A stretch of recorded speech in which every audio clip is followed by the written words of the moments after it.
ஒரு லிஸ்ட் ஒன்று கொடுக்கிறாரு. அது என்னென்ன அசெட்ஸ்கள்ல நீங்க இன்வெஸ்ட் பண்ணணும். முதலாவது, business own by you, manage by others.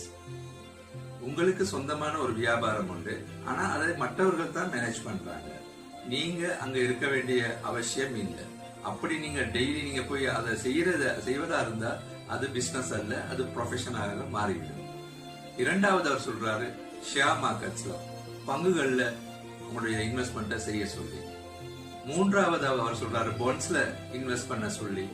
நான்காவது அவர் சொல்கிறாரு, income generating real estates invest பண்ண சொல்லி. ஐந்தாவது அவர் சொல்றார், நோட்ஸ், IOUs. ஆறாவது royalty from the intellectual property, அதாவது ராயல்டி அறிவு சார்ந்த சொத்துக்கள் உங்களுக்கு இருந்தா அதுல இருந்து கிடைக்கிற ராயல்டிஸ். இந்த 6 வகையான அசெட்ஸ்கள்ல தான் அவர் இன்வெஸ்ட்